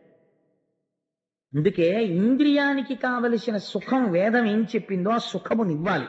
అందుకే ఆశ్రమములన్నిటిలో నేను ఏ ఆశ్రమమునయ్యున్నానో తెలుసా, నేను గృహస్థాశ్రమమయ్యున్నాను అని చెప్పాడు కృష్ణుడు. ఎందుచేత ధర్మబద్ధమైపోయింది సుఖమంతా. ఈ ఇంద్రియములు ఏ సుఖాన్ని పొందవచ్చో ఆ సుఖమును నువ్వు హాయిగా వేదము చెప్పిన సుఖాలని అనుభవించవచ్చు. వేదము ఎలా చెప్పిందో అలా అనుభవించవచ్చు. అనుభవించి ఇది సుఖము కాదు, ఇది సుఖంలా కనపడుతోందంతే అని సత్యాన్ని తెలుసుకోగలవు. కాబట్టి ఇప్పుడు నీ ఇంద్రియములకు లౌల్యం ఉండదు. ఇంద్రియాల్ని గెలవడం అంటే ఏమిటో తెలుసా అండి? ఒక వస్తువుని చూసి ఇంద్రియంలో చాంచల్యం రాకుండా ఇలా కళ్ళు మూసేసుకుని, అమ్మో నేను చూడండి బాబాయ్ చూస్తే నా మనసు పాడైపోతుందని కళ్ళు మూసుకోవడం ఇంద్రియాల్ని గెలవడం కాదు. కళ్ళు తెరిచి ఆ వస్తువు వంక చూస్తూ మా జగన్మాత అని మీరు అన్నారనుకోండి. ఒక స్త్రీ, ఒక అందమైన స్త్రీ, ఎందుకు దాపరికం? నేను ఒక ఉదాహరణ చెప్పేస్తాను. ఒక అందమైన స్త్రీని అలా వెళ్ళిపోతోంది అనుకోండి, వెళ్ళిపోతుంటే వెంటనే పురుషులకు లౌల్యము కలిగిందనుకోండి, వాడు పాపం మూట కట్టేస్తున్నాడు మనస్సు చేత. దాన్ని నివర్తయ మనోమత్త స్వజనే క్రియతాం మనః అంటుంది సీతమ్మ. వాడు ఒక్కసారి వెంటనే నా చేత రోజు పూజలు అందుకునేటటువంటి నా తల్లి పార్వతీదేవి ఇవాళ నీ కంటికి కనపడతానని జగన్మాత నడుస్తోంది, ఏమి నా అదృష్టం అన్నాడు అనుకోండి, వాడు పుణ్యం మూట కట్టేస్తాడు. అలా ఎప్పుడు అనగలడు? ఏమి సుఖం నాకు తెలియదా, ఎందుకొచ్చిన చూపు, దిక్కుమాల చూపు, నేను మా జగన్మాతని చూస్తానన్నాడు అనుకోండి, వాడు తరించిపోయి. కాబట్టి సుఖము సుఖము కాదని తెలుసుకోవడానికి ఆశ్రయణీయము గృహస్థాశ్రమము. అందుచేత అటువంటి గృహస్థాశ్రమమునందుండి ఇంద్రియములకు లొంగనటువంటి స్థితికి ఒకడు ఎదుగుతున్నాడు. అలా ఎదిగిన వాడెవడున్నాడో వాడు శమమును పొంది ఉన్నాడు. దాన్ని శమం అంటారు ఉద్ధవ. మనోనిర్మలత్వము, మనస్సు ఎందు నిర్మలంగా ఉంటాడు, ఎప్పుడు హాయిగా ఉంటాడు, ఈశ్వరుణ్ణి సేవించుకుంటూ ఉంటాడు. తాను భగవంతుణ్ణి ఏది పూజా మందిరంలో చూశాడో అదే లోకమంతటా చూస్తుంటాడు. బెంగ పెట్టుకోడు కృష్ణావతారం అయిపోయిందని. కృష్ణావతారం అయిపోవడం ఏమిటి, నాకు కనపడుతున్న వాళ్ళందరూ కృష్ణ స్వరూపాలే అంటాడు, పొంగిపోతాడు. కాబట్టి ఇప్పుడు ఏమైపోయింది, సమత్వ బుద్ధితో ఉంటాడు. ఇటువంటి దాన్ని విద్య అని పిలుస్తారు. ఇది తెలియక వాడు వేరు నేను వేరు అని ఎప్పుడు కుచ్చిత బుద్ధితో ఉండి పైకి ఎలా కనపడినా, ఎంత పవిత్రమైన వాళ్లే కనపడినా, లోపల పరమ కుళ్ళు బుద్ధితో ఉన్నవాడెవడున్నాడో వాడు అవిద్యయందున్నాడు. వాడు విద్యయందు లేడు, వాడికి విద్య తెలియదు. చిత్తశుద్ధి, తృప్తి, నాకు ఈశ్వరుడు ఏమి ఇవ్వలేదు అన్న తృప్తితో ఉండగలిగిన వాడెవడున్నాడో వాడు దమమును పొంది ఉన్నాడు. మీకు తీసుకొచ్చి ఇంత అన్నం పెట్టేశారనుకోండి, మీరు తినగలరా? మీ కడుపు నిండడానికి ఇంత అన్నం దొరికింది అనుకోండి, చాలు. ఇంత అన్నం ఇవాళ తినడానికి ఈశ్వరుడు ఇచ్చాడు, అది నవలడానికి పళ్ళు ఇచ్చాడు, పళ్ళు ఉంచాడు, కడుపులోకి వెళ్ళిన దాన్ని జీర్ణం చేస్తున్నాడు, చాలు. ఇంకింతకన్నా ఏం కావాలి నాకు? ఇంట్లో 10 బస్తాలు ఉంటే తింటానా ఈ పూట? చాలు. ఏ పూటకు ఆ పూట నాకు ఆకలేసినప్పుడు వెంటనే అన్నం దొరికేట్టు ఈశ్వరుడు చేస్తున్నాడు. ఇంకింతకన్నా ఏం కావాలి? ఇది నమ్మేడు కావ్యకంత గణపతి ముని. కాబట్టి అరుణాచలం వెళ్ళి తమ్ముడు ఏడుస్తున్నాడు అన్నం లేదని. వెళ్ళి ఒక బ్రాహ్మణ గృహం కనబడింది. ఆ బ్రాహ్మణ గృహం ముందు నిలబడి భవతి భిక్షాం దేహి అన్నాడు. కాలి గజ్జలు గల్లుమంటూ ఒక ఆవిడ బయటికి వచ్చి, అయ్యో నాయన ఆకలితో ఉన్నారా, రండిని కూర్చోపెట్టి అన్నం పెట్టింది. ఇద్దరు అన్నం తినేశారు అన్నదమ్ములు. తాంబూలం వేసుకుని ఆయన అరుగు మీద పడుకోండి అంది. అమ్మా ఇంటాయన నీరమ్మా అన్నారు. ఇంటాయన లోపల ఉన్నాడయ్యా, ఆయన దర్శనం అంతా తేలిగ్గా దొరికేది కాదులే అంది. ఆయన తాంబూలం వేసుకుని ఆవిడ దక్షిణ ఇచ్చిన దక్షిణ కూడా ఉంది. అన్నదమ్ములు ఇద్దరూ అలిసిపోయి కడుపు నిండా తిని అరుగు మీద పడుకున్నారు. మర్నాడు తెల్లవారుజామున తెలివచ్చింది. తల్లి నిన్న రాత్రి ఆకలితో ఉన్నప్పుడు అన్నం పెట్టింది, ఆ అమ్మకో నమస్కారం అనుకుని చూశాడు. అది గణపతి గుడి యొక్క అరుగు. ఎక్కడి నుంచి వచ్చింది ఇల్లు? నమ్ముకున్న వాడికి నమ్ముకున్నంత. నీకు ఆకలేసినప్పుడు అన్నం పెట్టడానికి జగదంబ నీ వెంట తిరిగితే నీకు ఇంకే ఐశ్వర్యం కావాలి? నువ్వు నమ్ముకుని అమ్మని ఇక్కడ సుప్రతిష్ఠితం చేసుకుంటే నీకు ఇంకింతకన్నా ఏ ఐశ్వర్యం కావాలి? సమస్త జగదాధారుడు నావాడై ఉన్నాడు అన్న తృప్తి కలిగి ఉండడం దమం. ఎవడు ఈశ్వరుడు యందు భక్తితో ఉండి నియమపాలనం చేస్తాడో అది నిజమైన సుఖం. ఎవడు ఈ శరీరంతో అన్ని అనుభవిద్దామని దాచేసుకుంటాడో, ఈ శరీరం ఉండిపోతుందని నమ్ముకుంటాడో అదే దుఃఖం. కాబట్టి ఎవడు గుణములకు సాక్షిగా ఉండడాన్ని నేర్చుకుంటున్నాడో ఆ కోపం ఎందుకు వచ్చింది? ఎవరి కోపం ఎక్కడి నుంచి వచ్చింది? ఒకనాడు ప్రశాంతంగా ఉన్నాడు. ఈ ప్రశాంతత ఎవరు? ఎవరు నిద్రపోయారు? ఎవరు లేచారు? నిద్రపోయినప్పుడు ఎవరున్నారు? మరి లేచినప్పుడు ఎవరున్నారు? నిద్రలో లేనిది లేచినప్పుడు ఎక్కడి నుంచి వచ్చింది? లేచినప్పుడు ఉన్నది నిద్రలో ఏమైపోయింది అని తనలో తను ఎవరు విచారణ చేసుకుని జాగృత, స్వప్న, సుషుప్తి అనబడే 3 అవస్థలకి సాక్షిగా ఉంటున్నాడో వాడే ఈశ్వరుడై నాదో ఏకమైపోతున్నాడు. కాబట్టి ఇది తెలుసుకోవడానికి ప్రయత్నము చేయని వాడు చిల్లున్న మట్టి కుండలో నీళ్లు పోసుకొని రాత్రి తాగుదాం అనుకున్న పిచ్చివాడు. ఆయుక్షీణం అయిపోతుంది వాడికి, కళ్ళల్లో నీళ్లు కారిపోతున్నాయి. ఇంకా ఎప్పుడో ఏదో తెలుసుకుందాం అనుకుంటాడు. అవకాశం వచ్చినప్పుడు తొందరగా తెలుసుకుని దాన్ని తీసుకొచ్చి ఆచరణలో పెట్టుకోలేనటువంటి మూఢుడు వాడు. చిల్లుకుండ యందు నీరు పోసుకుని రాత్రి తాగుదాం అనుకున్న మౌఢ్యం ఉన్నవాడు. కాబట్టి ఇవి అన్ని బాగా నిలబడడానికి ఉత్తవా ముందు నువ్వు ఒక ప్రయత్నాన్ని ప్రారంభించు. ఏం చేస్తావు? కంచుతో కాని, సీసంతో కాని, వెండితో కాని, బంగారంతో కాని నా మూర్తిని చేసి ఇంట పెట్టుకో. ఇందుచేత సాత్వికమైన మూర్తిని తీసుకొచ్చి ఇంట్లో పెట్టి పువ్వులు వేయడం మొదలు పెడితే ఆ మూర్తి ఏం చేస్తుందో తెలుసా? మొదట్లో నువ్వు పెట్టింది అది తింటోంది అనుకుంటావు, నైవేద్యం పెట్టి. నువ్వు వేసిన పువ్వులు అది పుచ్చుకుంటోంది అనుకుంటావు. అది క్రమంగా ఏం చేస్తుందో తెలుసా? నీ అహంకారాన్ని తినేయడం మొదలుపెట్టి క్రమక్రమంగా దాని మీద ఆధారపడతావు. నాదేముందయ్యా, నువ్వు కూడా ఆశీర్వచనం చేస్తేనే ఈ పని అవుతుంది అంటావు. క్రమక్రమంగా అసలు నేను అన్న పదార్థం ఇక్కడే ఉంది, అదే ఇక్కడున్నది అంటాడు. విగ్రహారాధనాన్ని చేతకాని వాళ్ళై మన వాళ్ళు పెట్టలేదండి. మనస్సు తొందరగా నిలబడడానికి ఏదో ఒక ఆలంబనం దొరకాలి కాబట్టి ఒక మూర్తిని పెట్టాడు. ఒక మూర్తిని పెడితే మనస్సు లగ్నం అవుతుంది. తర్వాత ఏం చేస్తాడు? అక్కడున్న మూర్తే ఇక్కడ ఒక జ్ఞానం ఇస్తాడు. ఏమిటా జ్ఞానం? ఓరి పిచ్చాడా, నీ పూజా మందిరంలో ఇలా పాలసముద్రంలో పడుకున్నట్టుగా నన్ను పెట్టుకుని పూజ చేస్తున్నావే, అలా ప్రతి జీవి గుండెల్లో నేను ఇలా పడుకునున్నాను. నేను ఇప్పుడు ఎక్కడ లేను, అంతటా నేనే అయి ఉన్నాను. అంతర్బహిష్య తత్సర్వం వ్యాప్య నారాయణ స్థిత. ఎక్కడ చూసినా ఇలా పాలసముద్రంలో పడుకున్న నారాయణుడే సభాస్వరూపముగా సదాశివుడు నిండిపోయి కనపడుతున్నాడు. ఈశ్వర దర్శనము, విరాట్ రూప దర్శనముగా సహస్రశీర్షా పురుష అనేక రూపాలతో దర్శనమవుతున్నాడు అని ధ్యానమునందు గోచరమవుతుంటే ఆనందమును పొందుతూ అంతటా ఈశ్వరుణ్ణి చూస్తుండగా ఒకనాడు వాడిలో ఉన్నటువంటి ప్రాణవాయువు ఉత్క్రమణమును పొందుతోంది. వాడు నన్నే చూస్తూ వెళ్ళిపోయాడు కాబట్టి నాయందే చేరిపోతున్నాడు. కాబట్టి ఉద్ధవా, నువ్వు ఈ పని ప్రారంభించు, బదరికాశ్రమాన్ని చేరిపో, వచ్చేస్తోంది కలియుగం అన్నాడు. అంటే ఉద్ధవుడు బయలుదేరి బదరికాశ్రమానికి వెళ్ళిపోయాడు. పరమాత్మ ముందు బలరాముడు నడుస్తున్నారు. బలరాముడు నడుస్తూ శరీరాన్ని వదిలిపెట్టేసి తన చైతన్యాన్ని అనంతుడిలోకి కలిపేశాడు. బలరాముడి శరీరం నేల మీద పడిపోయింది.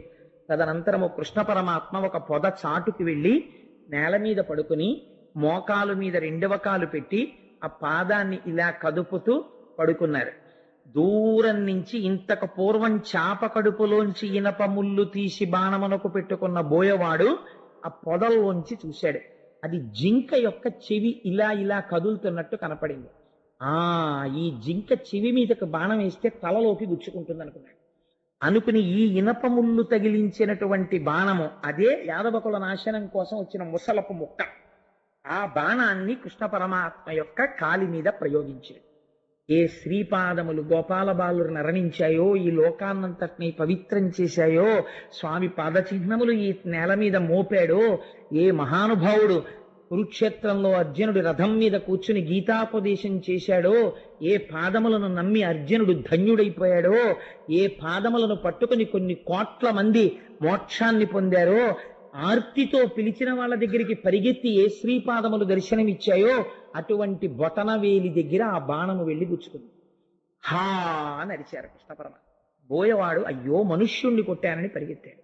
కృష్ణ పరమాత్మ పడుకునున్నారు, రక్తం ధారల కింద కారిపోతారు. అయ్యయ్యో ఎంత పొరపాటు చేశాను స్వామి, మీ పాదాన్న బాణంతో కొట్టాను, నా జన్మకి ఇంకసలు నిష్కృతి ఉన్నదా అని నేలన పడి ఏడ్చాడు. నువ్వు నిమిత్త మాత్రుడివి నాయనా, ఎవడు తప్పించలేడు. ఎంతటి వాడు కూడా ఒకసారి ఈ శరీరంతో వచ్చిన తరువాత శరీరాన్ని వదిలిపెట్టవలసింది. నేను కూడా పెద్దల యొక్క వాక్కులు పాటించాను, అందుకని బాణం కాలికి తగిలితే విడిచిపెడుతున్నాను. లేకపోతే పరీక్షిత్ అమ్మ కడుపులో ఉండగా శుకుడు అంటాడు, నువ్వు ఏ అమ్మ కడుపులో ఉండగా బ్రహ్మశిరో నామకాస్త్రం వస్తే మీ అమ్మ కడుపులోకొచ్చి నిన్ను రక్షించాడో వాడి కాలి పొటన వేలికి బాణం తగిలితే వాడు ప్రాణం వదులుతాడా? తన్ని తాను రక్షించుకోలేడు. వాడు నిర్ణయించుకున్నాడు అలా బాణపు దెబ్బ తిని వదులుతానని, ఒకరి మాట నిలబెట్టడానికి. ఇప్పుడు నేను అందులోకి వెళ్ళను, మళ్ళీ ఆ భారతం అందులోకి పెడితే అదో పెద్ద కథ అయిపోతుంది. కాబట్టి ఆ బాణపు దెబ్బ చేత కృష్ణ పరమాత్మ శరీరమును వదిలిపెట్టేస్తున్నారు. పరుగు పరుగున దారుకుడు వచ్చాడు, ఏమిటి స్వామి పరిస్థితి, మీరిలా పడిపోవడమా, కృష్ణుడు శరీరం వదిలిపెట్టడమా అని. లేదు, అవతారం పరిసమాప్తం అయిపోతోంది, ఈ గుర్రములు రథము అన్ని అదృశ్యమైపోతాయి. ఇప్పుడు యాదవులందరూ కొద్ది క్షణాల్లో మరణించబోతున్నారని చెప్పారు. అకారణంగా ఆడుకుంటున్న యాదవుల మధ్యలో మీరు మేము రెండు పక్షాలు వేసుకుని యుద్ధం చేసుకుందాం అన్నారు. యుద్ధం చేసుకోవడం మొదలుపెట్టారు. ఒక్కొక్కళ్ళ శరీరంలో ఉన్నటువంటి శరీరాన్ని నువ్వు ముక్కలంతా ఖండించేసుకున్నారు, అలా కొట్టేసుకున్నారు. చిట్ట చివరన మిగిలినటువంటి వాళ్ళు వీళ్లే అరగదీసినటువంటి ఇనప రోకలిలోంచి పుట్టిన చెట్టు కలిపినప్పుడు పుట్టిన రెల్లు దుబ్బులు కోసి తెచ్చారు. రెల్లు దుబ్బులతో కొట్టుకుని ప్రాణాలు వదిలేశారు. యాదవ కుల నాశనం అయిపోయింది. బలరాముడి భార్యలు కృష్ణుడి భార్యలు చాలా మంది ఆ శరీరాల్ని పట్టుకుని చితులలోకి ప్రవేశించారు. మిగిలిన వాళ్ళు ఎవరో కొద్ది మంది ఉంటే ఇంద్రప్రస్థానికి అర్జునుడు తీసుకెడదామని గాంధీవం పట్టుకుని తీసుకెడుతున్నాడు. ప్రథమ స్కంధంలో ఏడుస్తాడు, ఆ సఖుండు వెళ్ళిపోయాడు, ఇప్పుడు భూమి మీద లేడని. చిత్రం ఏమిటంటే కృష్ణ పరమాత్మ అవతారం చాలించగానే 10 మంది గోపబాలుల చేతిలో గాంధీవం ఉన్న అర్జునుడు ఓడిపోయాడు. ఆఖరి అప్పుడు వచ్చి ధర్మరాజుకి చెప్పాడు, గాంధీవం ఉంది, పాశుపతాస్త్రం ఉంది, గెలిచాననుకున్నాను. ఆ మహానుభావుడు అన్ని అస్త్రాలకి అస్త్రం, వాడి సారథ్యం వల్ల గెలిచాను అనుకోలేదన్నయ్యా, వెళ్ళిపోయాడు నా సఖుడు, నేను జీవన్మాత్రుడని. ధర్మరాజు గారు అన్నారు, ఇంకా మనం వద్దురా, అటువంటి మహానుభావుడు వెళ్ళిపోయిన తర్వాత మనం వద్ది భూమండలం మీద రెండు వెళ్ళిపోదామని పిచ్చివాళ్ల జుట్టు విరబోసుకుని ఆ ఆభరణాలన్నీ తీసి పక్కన పెట్టేసి ఉత్తరాభిముఖంగా వెళ్ళిపోయి పాండవులు, ద్రౌపది, కుంతి అందరూ శరీరాలు వదిలిపెట్టారు. కలియుగం ప్రవేశించింది. కానీ కృష్ణ పరమాత్మ ఉద్ధవుడితో ఒక్క మాట చెప్పారు, ఎవ్వరికీ భయం లేదు. ఎవరు ఈ భాగవత కథ వింటున్నారో వాళ్ళందరికీ కూడా చెవులలోంచి అమృతమును పానము చేసినట్టే, వారందరూ నన్నే చెందుతారు, నేను అభయం ఇస్తున్నాను. కాబట్టి వారు కన్ను మూసినప్పుడు, వారు కన్ను తెరిచినప్పుడు నా దర్శనమే అగుట కొరకు పోతన గారు మనకు ఒక గొప్ప భిక్ష పెట్టారు. వ్యాసుడు సంస్కృతంలో ఇచ్చిన శ్లోకాన్ని యథాతథంగా తెలుగులోకి అనువాదం చేశారు. అది జీవనాడి భాగవతానికి. ఇది మనం అడగాలి కృష్ణుణ్ణి, కృష్ణ నీ కథ విన్నాం, మాకు నువ్వేమివ్వాలో తెలుసా? మా కన్ను తెరిచినప్పుడు నువ్వే కనపడాలి, మా కన్ను మూత పడిపోయినప్పుడు నిన్ను చూస్తూనే మూత పడిపోవాలి అని. భాగవతం ప్రసంగాలు పూర్తవుతున్నప్పుడు ఎవరు అడుగుతారో వారందరికీ కృష్ణానుగ్రహము కలుగుతుంది. నిలబడి చదవడం, నిలబడి వినడం తప్పు. కాబట్టి కూర్చుని వినాలి, కూర్చుని చదవాలి. కాబట్టి నేను ఇప్పుడు చెప్తాను ఆ పద్యాన్ని. సభలో ఉన్న వారందరూ భాగవత శ్రవణ ఫలితమును కోరుకున్న వారైతే చక్కగా ఆ పద్యాన్ని చెప్పండి. మనుష్య జన్మకి ఇంతకన్నా ప్రయోజనం ఏమిటి? ఈ పద్యాన్ని చెప్పుకొని చక్కగా రేపటి రోజున మహాభాగవత దర్శనము చెయ్యండి అని చెప్పాడు కృష్ణ పరమాత్మ. రేపు మన కోసమని సత్యదండాన్ని చేతిలో పట్టుకొని, కమండలం పట్టుకొని స్వరూపానందేంద్ర సరస్వతి స్వామి వారు అలా బయలుదేరి కాలినడకన రావడానికి ఒప్పుకున్నారు మహానుభావుడు వ్యాందిగి. అక్కడి నుంచి నడుస్తూ అందరికీ కనపడేటట్టుగా నారాయణ నారాయణ నారాయణ నామపురస్సరంగా ఆశీర్వచనం చేస్తూ వారి వేదిక మీదకి వచ్చి వారు రేపటి సాయంకాలం శ్రీచక్రార్చన చేస్తారు. అంతటి మహోత్కృష్టమైన ఘట్టాన్ని రేపు మనం తిలకించి శ్రీచక్ర తీర్థాన్ని తీసుకుని పవిత్రులం అయిపోదాం. ఇప్పుడు మీ అందరూ కూడా కృష్ణ నీ అనుగ్రహం మాకు కావాలి అని అపేక్షింపబడినటువంటి ఈ పద్యాన్ని చెప్పండి. నేను చిన్న చిన్న పదములుగా చెప్తాను, చక్కగా చెప్పండి. ఏకకంఠంతో గట్టిగా ఆ గురువాయూరప్పకి వినపడేటట్టుగా స్వామి కోరిక నువ్వు తీర్చి తీరాలి మాకు అని చెప్పండి స్వామికి. ఎవరెవరు ఈ కృష్ణ పరమాత్మ యొక్క కథ వింటున్నారో, ఎవరు ఈ పద్యం చెప్తున్నారో వాళ్ళకి మాత్రమే ఈ ఫలితం దక్కుతుందని ఒక ఫలశ్రుతి చెప్తారు చివర. నగుమొగమున్ సుమచ్చమును నల్లని మేనును లచ్చి కాటపట్టగు ఖచ్చితాకపట్టదు ఉరమున్ ఉరమున్ మహాభుజములు మహాభుజములు అంచిత కుండల అంకిత కుండల కర్ణముల్ కర్ణములు మదేభగతియు భగతియు నీలవేణియు నీలవేణియు కృపారసదృష్టియు ఉపారసదృష్టియు కల్గు కల్గు వెన్నుడిమ్ముగా వెన్నుడిమ్ముగా పొడసూపుగాత పొడచూపుగాక కను మూసిన ఎప్పుడు కను మూసిన ఎప్పుడు విచ్చినప్పుడు ఇచ్చినప్పుడు ఈశ్వర నా కన్ను మూసినప్పుడు నా కన్ను తెరిచినప్పుడు కూడా నువ్వు నాకు ఎలా కనపడాలో తెలుసా? నగుముఖమున్ నగుముఖమున్ వెరీ గుడ్ అనండి, తప్పులేదు. నవ్వు ముఖంతో సుమధ్యమును సన్నటి నడుముతో నల్లని మేనును నల్లటి శరీరంతో లచ్చి కాకపట్టగు ఉరమున్ లక్ష్మీదేవి యొక్క స్థానమైనటువంటి వక్షస్థలంతో మహాభుజములు మమ్మల్ని రక్షించగలిగినటువంటి భుజస్కంధములతో అంచిత కుండల కర్ణముల్ కుండలములను దాల్చినటువంటి కర్ణయుగళితో మదేభగతియు ఏనుగు యొక్క నడక వంటి నడకతో నీలవేణియు నల్లటి వెంట్రుకలతో కృపారస దృష్టియు కల్గు. అయ్యో, నన్ను నా కోసం పిల్లలు ఇంత కష్టపడి భాగవతం విన్నారు, నా గురించి చెప్పారు, ఇంకా వాళ్ళకి నేనేమివ్వను, ఇస్తాననేటటువంటి ఊనిక కలిగిన కృప వర్షించేటటువంటి కన్నులతో కల్గు వెన్నుడిమ్ముగ పొడసూపుగాత. వెన్నుడంటే కృష్ణుడు, ఇమ్ముగా పొడసూపుగాత నాయందు అనుగ్రహించి నా కోరిక ఒకటి తీర్చుగాక. ఏమిటా కోరిక? కను మూసిన ఎప్పుడు విచ్చినప్పుడు, అంటే నిద్రపోయినప్పుడు ఆయన అనుగ్రహమే మనం సమాధిగా అనుభవించాలి. కళ్ళు తెరుచుకుని ఉదయం లేచిన దగ్గర నుంచి కృష్ణుడే మనకి సారథి అయి నడిపించాలి. చిట్ట చివర అంత్యమునందు కన్ను మూత పడిపోయినప్పుడు ఆయనే అనుగ్రహించి కనపడి మోక్షం ఇవ్వాలి.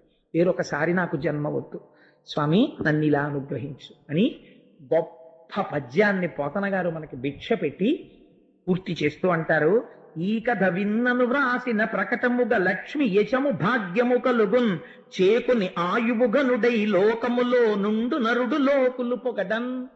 ఎవరైతే ఈ భాగవతంలో ఈ ఆఖ్యానమును వింటున్నారో, ఇది విన్నటువంటి వాళ్ళకి, ఇది వ్రాసినటువంటి వాళ్ళకి, వీళ్ళందరికీ కూడా లక్ష్మీదేవి యొక్క అనుగ్రహం కలుగుతుంది, సిరి సంపదలు కలుగుతాయి, ఆయుర్దాయం కలుగుతుంది, ఏమైనా ప్రమాదాలుంటే తప్పిపోతాయి. వాళ్ళ బ్రతికినటువంటి బ్రతుకు ఎలా ఉంటుందంటే, లోకంలో ఉన్న వాళ్ళందరూ ఏమి మహానుభావుడండి, ఏమి మహానుభావుడండి అని ఆయనతో సంగమును, ఆయనతో బంధుత్వాన్ని, ఆయన్ని చూడాలని, ఆయన దగ్గర వినాలని, ఆయనతో కలిసి ఉండాలని కోరుకునేటట్టుగా జన్మ సార్థకత పొంది నడుస్తుంది. అటువంటి కీర్తిని కృష్ణ పరమాత్మ కటాక్షిస్తారు అని ఒక అద్భుతమైనటువంటి ఆఖ్యానముతో వాళ్ళ ఉపన్యాసాన్ని పూర్తి చేస్తున్నాను. నీలమేఘశ్యామ గోవింద, పురాణ పురుష గోవింద, నందనందన గోవింద, పాప విమోచన గోవింద, దుష్ట సంహార గోవింద, కష్ట నివారణ గోవింద, వరాహమూర్తివి గోవింద, ఆపద్బాంధవ గోవింద, అనాథరక్షక గోవింద, కరుణాసాగర గోవింద, పాప వినాశక గోవింద, పాహి మురారే గోవింద, గరుడ వాహన గోవింద,